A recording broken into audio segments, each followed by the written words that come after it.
നമസ്കാരം.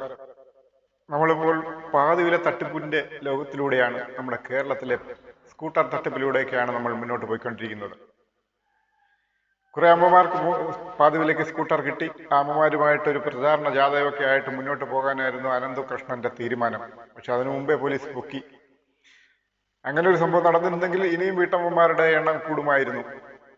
വീട്ടമ്മമാർ സ്കൂട്ടർ കിട്ടാത്തവർ പരാതിയുമായി പോലീസ് സ്റ്റേഷനിലേക്ക് ചെന്നപ്പോൾ ഫറോക്ക് പോലീസ് സ്റ്റേഷനിൽ നിന്നും ഒരു യുവതിക്ക് നല്ല അനുഭവമാണ് ഉണ്ടായത്. പരാതി അവർ സ്വീകരിച്ചില്ല എന്ന് മാത്രമല്ല, അനന്തകൃഷ്ണന് അനുകൂലമായി സംസാരിക്കുകയും ചെയ്തു എന്നാണ് ഒരു യുവതിയുടെ പരാതി.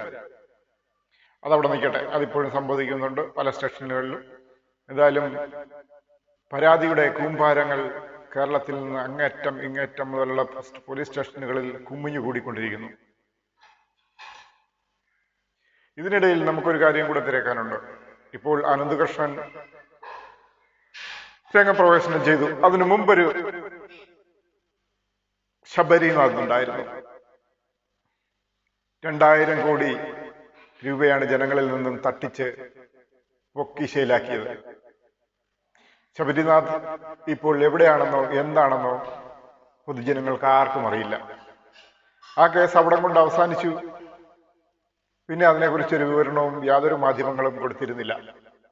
അഥവാ കൊടുത്തിരുന്നത് തന്നെ ആരും ശ്രദ്ധിക്കപ്പെട്ടില്ല. അപ്പോൾ ഇപ്പോഴെവിടെയാണെന്ന് ആർക്കും അറിയില്ല ശബരിനാഥിനെ അറിയാത്തവർ എന്തായാലും കുറവായിരിക്കും, ഇപ്പോഴത്തെ കുട്ടികൾ ഒഴികെ. അതും ഒരു ചെറുപ്പക്കാരനായിരുന്നു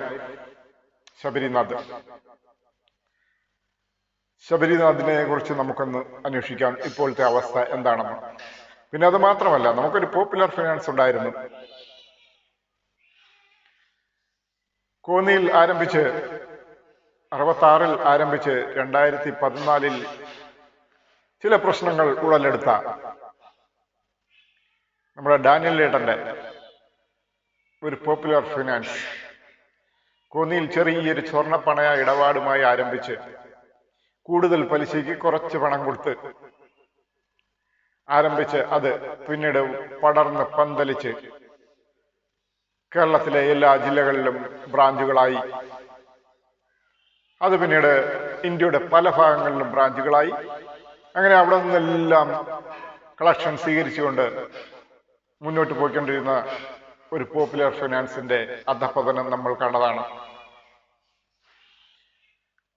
അവർ ഇന്ത്യ കണ്ട ഏറ്റവും വലിയ ചിട്ടി തട്ടിപ്പിലൂടെയാണ് ആ പോപ്പുലർ ഫിനാൻസ് എന്ന സ്ഥാപനം നടന്നുപോയിക്കൊണ്ടിരുന്നത്. അതും ആരും മറന്നു കാണാൻ ചാൻസ് ഇല്ല. നമുക്ക് അതും ഒന്ന് പരിശോധിക്കാം. ഇപ്പോൾ എവിടെ എത്തി നിൽക്കുന്നു എന്ന് നമുക്കറിയണ്ടേ. അങ്ങനെയാണ് മാധ്യമങ്ങൾ പല വിഷയങ്ങളും പുറത്തു കൊണ്ടുവരും. പിന്നെ അതിന്റെ അവസാനം കാണാതെ നാട്ടുകാർ അതെ അവസാനം എന്താണെന്ന് അറിയില്ല. ജയിലിലായോ, പിടിച്ചോ, എവിടെയാണ്, ഇതൊന്നും അറിയില്ല. ഇടയ്ക്ക് വെച്ചൊക്കെ നിർത്തി അടുത്ത പരിപാടിയുമായി മുന്നോട്ട് പോകും ചാനലിലുള്ളവർ. നമുക്ക് അതിന്റെ വിശദാംശങ്ങൾ ഒന്ന് അന്വേഷിക്കാം. അപ്പോൾ ശബരിനാഥിന്റെ വിഷയത്തിലേക്ക് ചെന്നാൽ 1ഉം 2ഉം രൂപയല്ല ജനങ്ങളിൽ നിന്നും തട്ടിയെടുത്തത്. കോടികളുടെ തട്ടിപ്പായിരുന്നു നടന്നത്. നമുക്ക് ഒരു 20 വയസ്സുകാരന്റെ തട്ടിപ്പിനെ കുറിച്ചാണ് നമ്മൾ ഈ പറഞ്ഞു വരുന്നത്. അത് കുറച്ചു കാലമായി. ഇപ്പോൾ ശബരിനാഥ് എത്തി നിൽക്കുന്നത് സിനിമാ കഥയെ വെല്ലുന്ന ഒരു ജീവിതമായിരുന്നു 20കാരനായ ശബരിനാഥിൻ്റെത്. ജയിലിൽ പോയ ശേഷം ഇടയ്ക്ക് പരോളിൽ വന്ന് ഒരു ആൽബത്തിലൊക്കെ പാടി അഭിനയിച്ചു. പിന്നീട് സിനിമാ മേഖലയിൽ ഒന്ന് കൈവച്ചു നോക്കി. അതും ഫ്ലോപ്പായി പോയി. എന്നിട്ട് പരോളിൽ വന്നിട്ട് 75 ലക്ഷം രൂപയാണ് വീണ്ടും മലയാളികളെ പറ്റിച്ചത്. ഒരു ജ്യൂസ് കമ്പനിക്ക് വേണ്ടി നിക്ഷേപിക്കണം എന്ന് പറഞ്ഞ ഇടുക്കിയിൽ നിന്നുള്ള കുറെ ആൾക്കാരുടെ കയ്യിൽ നിന്ന് പണം വാങ്ങി നിക്ഷേപിച്ചു. വൻ തട്ടിപ്പ്. അവരുടെ പണം നഷ്ടപ്പെട്ടു. ഒരിക്കൽ തട്ടിപ്പിൽ ജയിലിൽ പോയ കക്ഷിയാണ് വീണ്ടും രണ്ടാമതും വന്ന് ജനങ്ങളെ തട്ടിച്ചത്. തട്ടിപ്പിനിരയായതോ നമ്മുടെ മലയാളികൾ. ഇതൊക്കെ മലയാളികളെ തട്ടിപ്പിൽ വീഴ്ത്താൻ പറ്റിയ ഒരു കാലാവസ്ഥയാണ് നമ്മുടെ കേരളം. എന്നിപ്പോ എല്ലാവർക്കും മനസ്സിലായല്ലോ ഇപ്പൊ ഈ അനന്തു കൃഷ്ണന്റെ ഏർപ്പാടിൽ. അപ്പോൾ ശബരിനാഥിന്റെ പ്രസ്ഥാനമായിരുന്നു total for you. Total for you എന്ന് പറഞ്ഞാൽ കേട്ടിട്ടുണ്ടായിരിക്കും. അത് വലിയ തട്ടിപ്പായിരുന്നു. അപ്പോൾ എന്താണ് ഈ ടോട്ടൽ ഫോർ യു തട്ടിപ്പ് എന്ന് നമുക്കറിയണം. ശബരിനാഥ് ഇപ്പോൾ എവിടെയാണെന്ന് നമ്മൾക്കറിയണം. എത്ര രൂപയാണ് ആ നാട്ടുകാർക്ക് നഷ്ടപ്പെട്ടത്, എത്ര കോടി രൂപ സമ്പാദിച്ചു എന്നൊക്കെ നമുക്കൊന്നറിയണം. എല്ലാം വഴിയെ പറയാം. അപ്പോൾ ഈ ശബരിനാഥിന്റെ പ്രായം 20 വയസ്സാണെങ്കിലും പോലീസിന്റെ രേഖകളിൽ 18 വയസ്സ് മുതൽ തട്ടിപ്പ് തുടങ്ങി എന്നാണ്. ആകെ ഒരേ ഒരു വർഷമേ തട്ടിപ്പ് നടത്തിയുള്ളൂ, 18ാമത്തെ വയസ്സിൽ, ഈ നെയ്യാറ്റങ്കരക്കാരനായ ശബരിനാഥ്. അതിലാണ് ഇത്രയും കേരളത്തിലെ മുഴുവൻ ജനങ്ങളും വീണത്. ആ ഒരേ ഒരു വർഷത്തെ തട്ടിപ്പിലാണ് കോടികളുടെ തട്ടിപ്പ് നടന്നത്. അപ്പോ വെയ് രാജാ വെയ്, 1 വെച്ചാൽ 2, 2 വെച്ചാൽ 4, 10 വെച്ചാൽ 20, 10,000 വെച്ചാൽ 20,000, 1 ലക്ഷം വെച്ചാൽ 20 ലക്ഷം, കോടികൾ വെച്ചാൽ കോടികൾ. അങ്ങനെയായിരുന്നു ശബരിനാഥിന്റെ തട്ടിപ്പ്. അപ്പൊ ഈ വെയ് രാജാ വെയിൽ എല്ലാവരും ചെന്ന് വീണു. അതായത് നിക്ഷേപകരെക്കാൾ നിക്ഷേപിക്കാൻ ആളെ കൊണ്ടുവരുന്നവർക്കായിരുന്നു കമ്മീഷൻ. 1 ലക്ഷം രൂപ നിക്ഷേപിക്കപ്പെട്ടാൽ 20,000 രൂപ കൊണ്ടുവരുന്ന ആളിന്, കൺവിൻസ് ചെയ്ത് നിക്ഷേപിക്കാൻ കൊണ്ടുവരുന്ന ആളിന് കൊടുക്കുമായിരുന്നു. അങ്ങനെ 1 ലക്ഷം രൂപയ്ക്ക് 20,000 ആയാൽ 1 കോടി രൂപയ്ക്ക് എത്ര രൂപയാകുമെന്ന് നിങ്ങൾ കണക്കുകൂട്ടി നോക്കൂ. അപ്പോൾ അങ്ങനെ പലരും ആ തട്ടിപ്പിൽ വീണു, പലരും പലരെയും പറ്റിച്ചു. അങ്ങനെ ജനലക്ഷങ്ങൾ അവിടെ വീണു. ഇതിനിടയിലാണ് ഈ തട്ടിപ്പൊക്കെ പുറത്തു കൊണ്ടുവന്നത്. അതായത് ഒരു നിക്ഷേപകയാണ്, ആ നിക്ഷേപിക്ക് എന്തോ സംശയം തോന്നിയിട്ടാണ്, തിരുവനന്തപുരത്തുള്ള നിഷ എന്ന് പറയുന്നൊരു നിക്ഷേപകയാണ്, തിരുവനന്തപുരം പോലീസ് സ്റ്റേഷനിൽ പരാതി കൊടുക്കുന്നു. അങ്ങനെ അതിന് പിന്നാലെ പല പല പരാതികളും പല സ്റ്റേഷനുകളിലും കൊടുത്തു. അങ്ങനെ പല പരാതികളെ തുടർന്ന് ഈ ശബരിനാഥ് നാഗർകോവിലിലേക്ക് ഒറ്റ മുങ്ങൽ മുങ്ങി. നാഗർകോവിലിൽ നിന്ന് 2009 പോലീസ് പൊക്കി തിരുവനന്തപുരം ജുഡീഷ്യൽ മജിസ്ട്രേറ്റിന്റെ മുന്നിലേക്ക് ഹാജരാക്കപ്പെട്ടു. അപ്പോൾ ആ 2009 തന്നെ ഒക്ടോബർ മാസത്തിൽ തിരുവനന്തപുരം ജുഡീഷ്യൽ മജിസ്ട്രേറ്റ് ശബരിനാഥിന് ജാമ്യം നൽകുന്നു.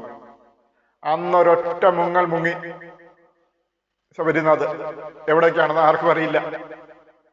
പിന്നീട് പൊങ്ങുന്നത് 2014 അതിനിടയിൽ അങ്ങ് ഹിമാലയത്തിൽ തപസ്സനുഷ്ഠിക്കാൻ പോയിരിക്കുകയായിരുന്നതാണ് തിരിച്ചു വന്ന ശബരിനാഥ് പോലീസിനോട് വ്യക്തമാക്കിയിരുന്നത്.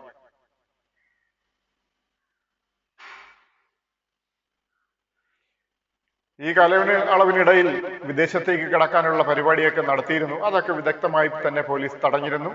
വീണ്ടും 2016 വിചാരണയ്ക്ക് ഹാജരാക്കപ്പെട്ടു. അന്ന് 13 കേസുകളാണ് ഉണ്ടായിരുന്നത്. അപ്പോൾ അന്ന് 13 കേസുകളാണ് ഉണ്ടായിരുന്നത് എന്ന് പറഞ്ഞല്ലോ. ഈ 13 കേസുകൾക്കും കൂടി 20 വർഷമാണ് ശിക്ഷ വിധിച്ചത്. പക്ഷെ ഈ ശിക്ഷ എല്ലാം കൂടി ഒന്നിച്ച് അനുഭവിച്ചാൽ മതി എന്നുള്ളൊരു നിയമം ഉള്ളത് കൊണ്ട് ഈ പ്രതിയായ ശബരിനാഥ് വെറും 4 വർഷം കൊണ്ട് ശിക്ഷ അനുഭവിച്ചു തീർത്തു. അല്ലെങ്കിൽ 4 വർഷത്തിനുള്ളിൽ അദ്ദേഹത്തിന്റെ ശിക്ഷ കഴിഞ്ഞു, പുറത്തിയാടി. അപ്പോൾ ഈ 13 കേസുകൾക്കും ശിക്ഷ ഒന്നിച്ചാണ് അവൻ അനുഭവിച്ച് പുറത്തു വന്നത്. അന്ന് പോലീസിന്റെ അന്വേഷണ പ്രകാരം, അവരുടെ കയ്യിലുള്ള രേഖകൾ പ്രകാരം 50 കോടി രൂപയ്ക്കാണ് ശബരിനാഥ് തട്ടിപ്പ് നടത്തിയിരുന്നത്. എന്നാൽ ക്രൈംബ്രാഞ്ച് ഉദ്യോഗസ്ഥനായ ഒരു മധു എന്ന ഒരു ഉദ്യോഗസ്ഥന്റെ അന്വേഷണത്തിൽ ഈ ശബരിനാഥ് 2000 കോടി രൂപയുടെ തിരിമറിയാണ് നടത്തിയിരുന്നത്. ഈ 50 കോടി രൂപ എന്നുള്ളത് റെക്കോർഡിക്കൽ മാത്രം, ബാക്കിയുള്ള തുക കള്ളപ്പണം, അങ്ങനെ ഇങ്ങനെ ചിലർ മുന്നോട്ട് വരാൻ കേസിനൊന്നും പോകാൻ തയ്യാറാകാത്ത സാഹചര്യത്തിൽ അങ്ങനെ ഒക്കെ ഉൾപ്പെടെ ഈ കള്ളപ്പണം തിരിമറി, അത് കള്ളപ്പണം വെളുപ്പിക്കൽ ഒക്കെയായി ബന്ധപ്പെട്ട് ബാക്കിയുള്ള തുക അങ്ങ് മാറ്റിവെക്കപ്പെട്ടു. 50 കോടി രൂപ റെക്കോർഡിക്കലായി. മനസ്സിലായോ? ശബരിനാഥിന്റെ അന്നത്തെ തട്ടിപ്പ് 50 കോടി രൂപയ്ക്കായി തട്ടിപ്പ് റെക്കോർഡിക്കലായിട്ട് മാറി പോലീസിന്റെ അന്വേഷണ പ്രകാരം.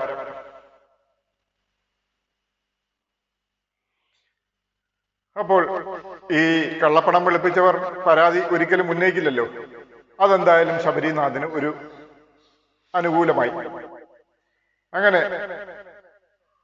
ഈ 50 കോടി രൂപ തട്ടിപ്പിൽ 8 കോടി രൂപ ശിക്ഷ വിധിച്ചു കോടതി.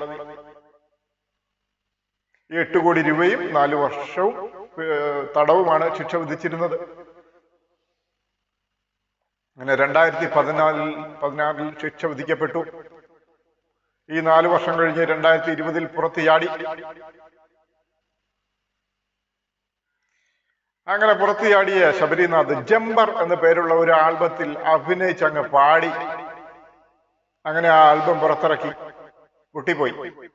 അതിനിടയിൽ ഒരു സിനിമയിലും ആരൊക്കെ നിന്ന് നോക്കി, എവിടെയെങ്കിലും ആരെങ്കിലും പറ്റിക്കാൻ പറ്റുമോ എന്നൊക്കെ നോക്കി. പക്ഷെ അതും അങ്ങ് ഫ്ലോപ്പായി. അതാണ് ശബരിനാഥിന് പറ്റിയത്. അങ്ങനെ അതൊക്കെ ഫ്ലോപ്പായി നിൽക്കുമ്പോഴാണ് ഇത്രയധികം തട്ടിപ്പ് നടത്തി ജയിൽ ശിക്ഷ അനുഭവിച്ച് പുറത്തു വന്ന ഒരാൾ ഇടുക്കിയിലെ മുട്ടം പോലീസ് സ്റ്റേഷനിൽ ഒരു പരാതി കിട്ടി. 2022 അവിടെയുള്ള കുറെ ആൾക്കാരെ ജ്യൂസ് കമ്പനിയുമായി ബന്ധപ്പെട്ട് കുറെ നിക്ഷേപം ചെയ്യിപ്പിച്ചു. അവർക്ക് പണം നഷ്ടമായി.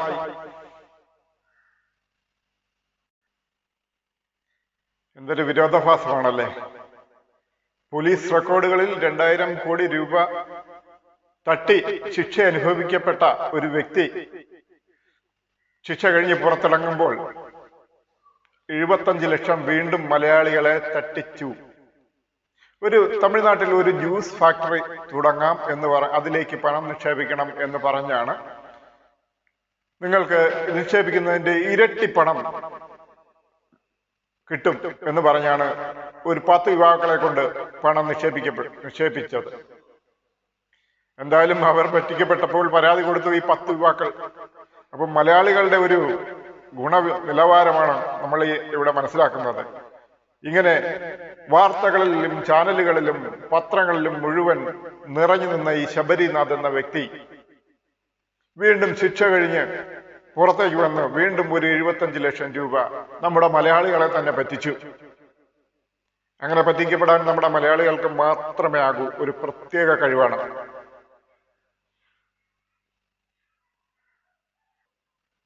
അതുകൊണ്ടല്ലേ മലയാളികളെ പണ്ട് ആട്, തേക്ക്, മാഞ്ചിയം എന്നൊക്കെ പറഞ്ഞ് കുറെ തട്ടിപ്പുകൾ നടത്തിയത്. അന്ന് കുറെ വിദേശത്ത് പോയി കഷ്ടപ്പെട്ട് പണം ഉണ്ടാക്കിക്കൊണ്ടുവന്ന കുറെ ആളുകൾ അതിൽ പെട്ടു, കോടികൾ നഷ്ടപ്പെട്ടു.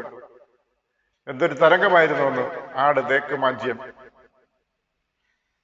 അതിലും പോയി വീണ മലയാളികൾ വീണ്ടും ശബരിനാഥിന്റെ തട്ടിപ്പിലും പോയി വീണു. വീണ്ടും അതവിടെ കൊണ്ട് തീർന്നില്ല.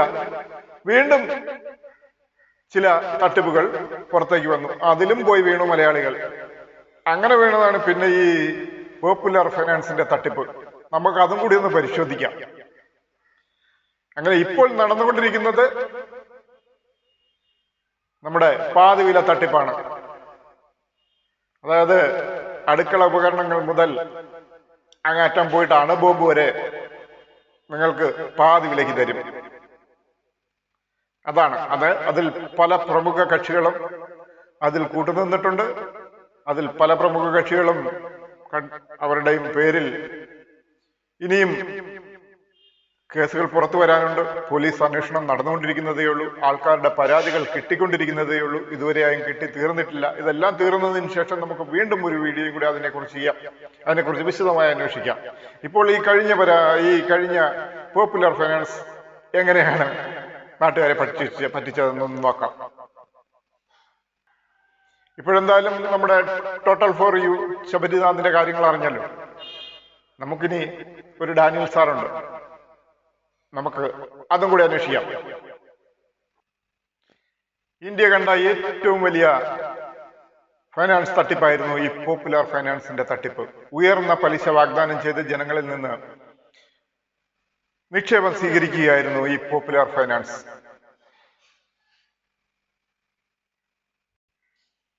2000 കോടി രൂപയാണ് ഈ പോപ്പുലർ ഫൈനാൻസ് ഉടമകൾ നാട്ടുകാരെ പറ്റിച്ച് സ്വന്തം കീശയിലാക്കി ഇവിടുന്ന് വിദേശത്തേക്ക് കടക്കാൻ ശ്രമിച്ചത്.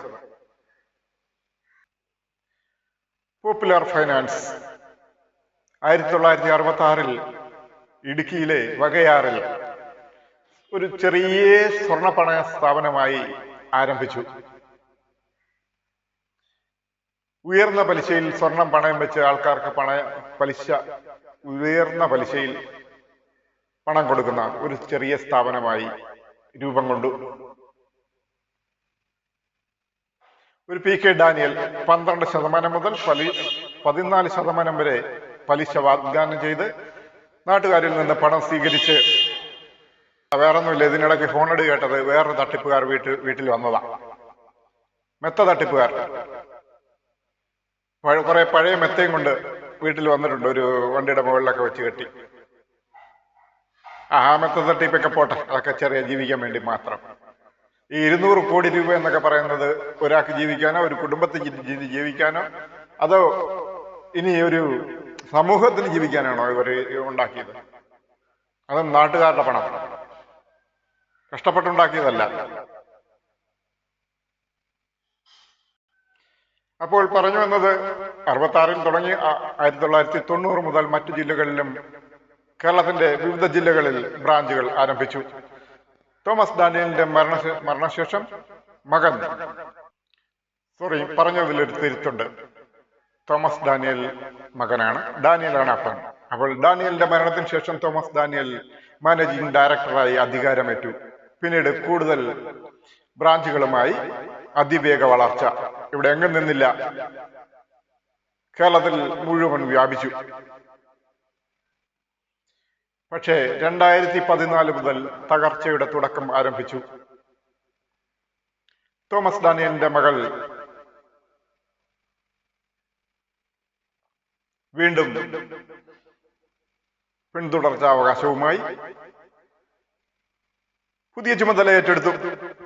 അതോടുകൂടി തകർച്ചയുടെ ആരംഭം കുറിച്ചു. അപ്പോൾ പുതുതായി വന്ന ഈ റെനു മറിയം തോമസ് 25 വർഷം കൊണ്ട് കമ്പനിയിൽ അവരുടെ കൂടെ ജോലി ചെയ്തുകൊണ്ടിരുന്ന എല്ലാ ബന്ധുക്കളെ അങ്ങ് പിരിച്ചുവിട്ടു.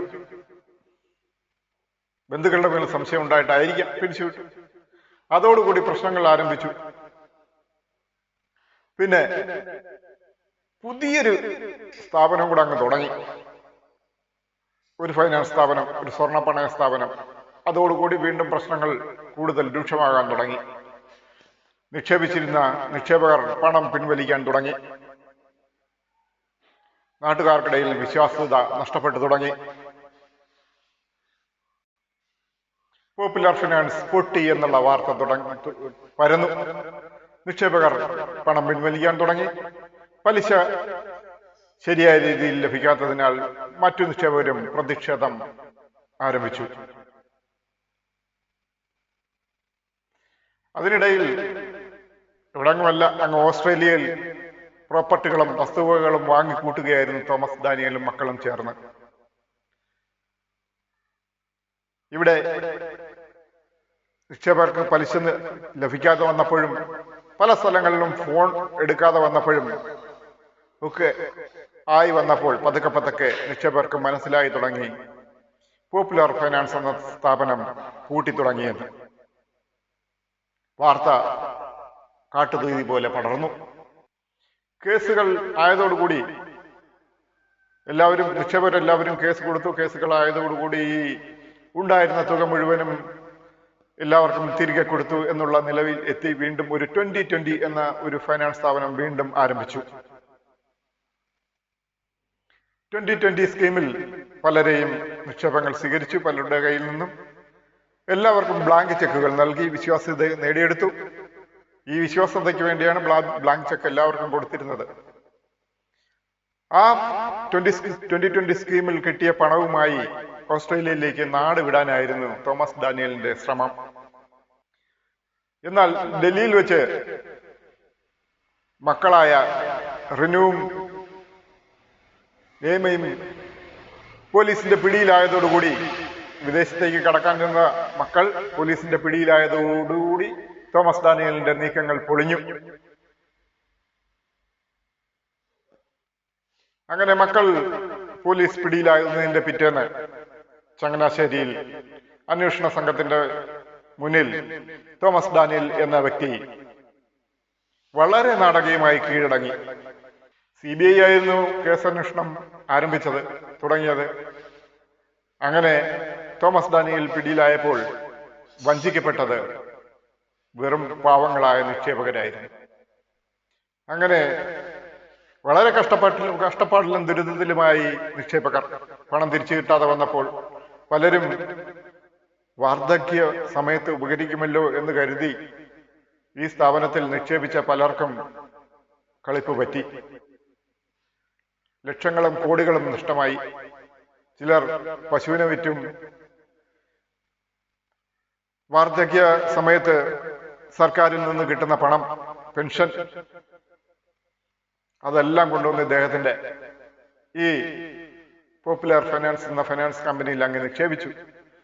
അതെല്ലാം നഷ്ടമായെന്നറിഞ്ഞപ്പോൾ പലരുടെയും മക്കളുടെ വിവാഹങ്ങളും സ്ഥലം വാങ്ങാൻ കാത്തിരുന്നവരും അഡ്വാൻസ് കാത്തിരുന്നവർക്കും ഇവർക്കൊന്നും അഡ്വാൻസ് തിരികെ കിട്ടിയില്ല. അതെല്ലാം പൊട്ടി, എല്ലാം പോയി, എല്ലാ നിക്ഷേപങ്ങളും അവസാനിച്ചു. അതായത് കേരളത്തിലെ ഒരു സ്ഥലത്തല്ല, കേരളം ഉൾപ്പെടെ പല ഇടങ്ങളിലും 2000 കോടി രൂപയുടെ തട്ടിപ്പാണ് ഈ ചിട്ടി സ്ഥാപനം ഈ ചിട്ടിയിലൂടെ നാട്ടുകാരുടെ പണം സ്വന്തം കീശയിലാക്കി വിദേശത്തേക്ക്, ഓസ്ട്രേലിയയിലേക്ക് കടന്നു കളയാൻ ശ്രമിച്ചത്.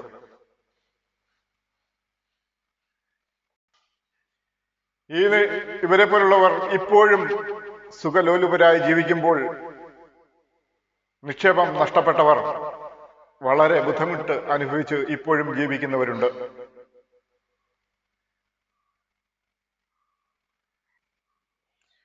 +250 ശാഖകളാണ് ഈ പോപ്പുലർ ഫൈനാൻസിന് ഇന്ത്യയിലുടനീളം ഉണ്ടായിരുന്നത്. നമ്മുടെ തമിഴ്നാട്, കർണാടകം, ഡൽഹി മുതൽ അങ്ങനെ പല സംസ്ഥാനങ്ങളിലും ഈ ശാഖകൾ പ്രവർത്തിച്ചിരുന്നു. തുടക്കത്തിൽ മോഹന വാഗ്ദാനങ്ങൾ നൽകിയിരുന്നു, ഉയർന്ന പലിശ നൽകിയിരുന്നു, എല്ലാവരുടെയും വിശ്വാസ്യത നേടിയെടുത്തു. ആ വിശ്വാസ്യത ഉപയോഗിച്ചുകൊണ്ട് നല്ല രീതിയിലുള്ള നിക്ഷേപങ്ങൾ നാട്ടുകാരിൽ നിന്നും സ്വീകരിച്ച് ബാഗിനുള്ളിലാക്കി. അങ്ങനെ ഓസ്ട്രേലിയയിലേക്ക് പുറപ്പെടാനിരുന്നപ്പോഴാണ് ഈ തോമസ് ഡാനിയലിനെയും മക്കളെയും പിടിക്കപ്പെട്ടത്. എന്തായാലും അങ്ങനെ ഒരു സ്ഥാപനം അതോടുകൂടി അവിടെ അവസാനിച്ചു. നാട്ടുകാരുടെ നിക്ഷേപങ്ങൾ പോയത് മിച്ചം.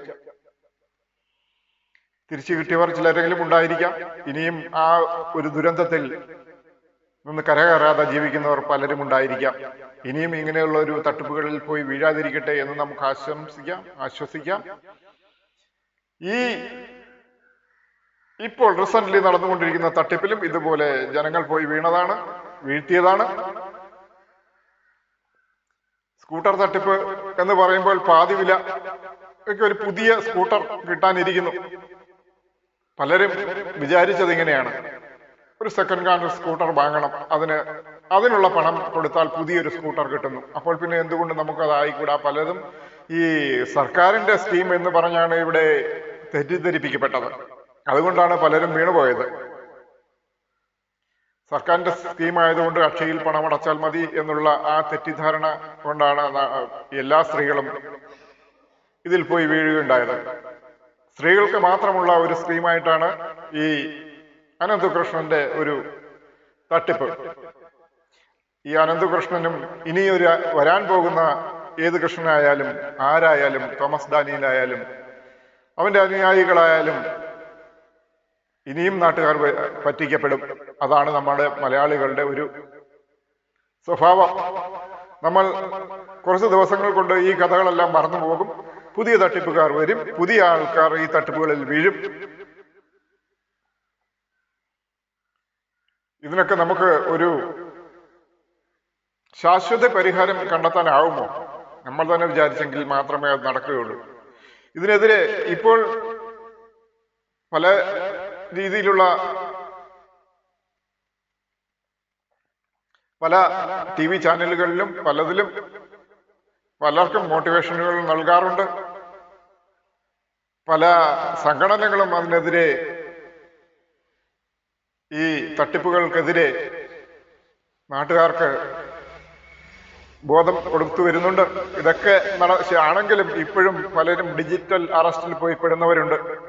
ഈ ഡിജിറ്റൽ അറസ്റ്റ് എന്നുള്ളത് സർക്കാരിന്റെ ഒരു ബാങ്കിൽ നിന്നും ചെയ്യപ്പെടുന്നതല്ല എന്ന് പല പ്രാവശ്യം അവരവരുടെ മൊബൈലുകളിൽ മെസ്സേജ് പല ബാങ്കുകളിൽ നിന്നും അയച്ചിട്ടുണ്ടായിരുന്നു. ഇതൊക്കെ ഈ മെസ്സേജുകളിൽ ഇത്രയും അവരവരുടെ മൊബൈലിൽ വന്നിട്ടും അതുപോലും വായിച്ചു നോക്കാതെയാണ് വീണ്ടും ഡിജിറ്റൽ അറസ്റ്റിൽ പോയി പെടുന്നത്.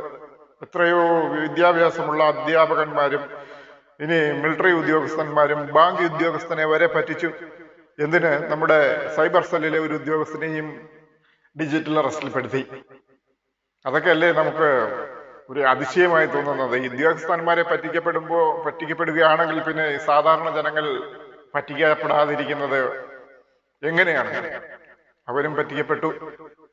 എന്തായാലും ഈ വൻ സാമ്പത്തിക ഇടപാടുകളിൽ ചില നഷ്ടങ്ങൾ സംഭവിക്കുന്നത് എന്തായാലും പണം ധാരാളം കയ്യിലുള്ളവരുടേതാണ്. അതുകൊണ്ട് നമുക്ക് ഈ പാവപ്പെട്ടവരെ അതിൽ നിന്നും രക്ഷപ്പെട്ടു എന്നൊരു ആശ്വാസമുണ്ട്.